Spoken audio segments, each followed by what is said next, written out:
Steve Berta's visit to campus has a lot of people talking this week. That includes our own Joseph Beard and Jack Ryan. It's time for Down to the Wire. Thanks, Riley and Shane. I'm here with Joseph Beard to talk about his coverage of the Burley Media Ethics Lecture and its guest, Steve Berta of the Indy Star.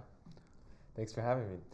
Now, Joe, can you briefly tell us what Steve Berta is known for and why he visited campus? Yeah, so Steve Berta is the investigations editor at the Indianapolis Star, and along with a team of 5 other reporters, they covered the sexual assault, abuse, and allegations against USA Gymnastics and Dr. Larry Nassar. And he was here at Marquette because the O'Brien Fellowship sponsored an award by the American Society of News Editors. So they spent over 18 months just covering this story and researching and going across country and talking to victims and finding court hearings and stuff. And Steve Berta has a really impressive career with over 40 years of experience in journalism, and Marquette was really lucky to have him. And so it's been a year now since Larry Nassar has been convicted and sentenced for child sex abuse. What impact has this case had?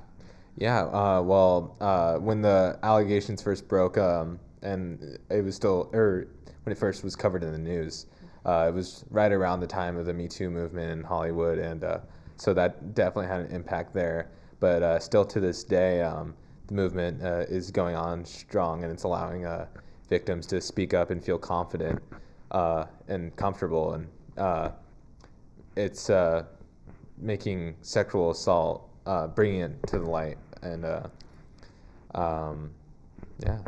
And so now, do you believe there are unanswered questions about the Larry Nassar case? Definitely. Not necessarily by the newspaper, but just the nature of the scandal. It was institutionalized, and that's what the issue is with so many of these things, because it was institutionalized and so many people were either paid by Larry himself or his lawyers. So many people were paid off, and victims were silenced. There's still other people that are in question and need to serve justice for covering up these crimes. And now, going back to the lecture, what stood out to you about this lecture in particular?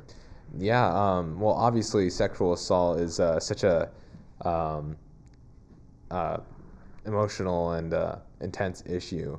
And what I was so shocked by was the team of reporters, how dedicated they were to the story, and they didn't let their emotions get the best of them. They were always very focused and focusing on the story, and there was a lot of opportunities where they could have just taken a little piece of information and reported that, but they wanted to make sure that they would have been able to be as effective as possible and really allow the victims to be heard. And they were fact-checking, and just their dedication was really inspiring, and the work that they did was truly incredible. And so now you're a student journalist, and so what can student journalists and your peers take away from this? So in general, it's just how to do the job, really. They have such a good ethical code, and just being a voice for others, and their dedication to the truth was really inspiring. And thanks for coming onto the show, Joseph. Back to you, Riley and Shane.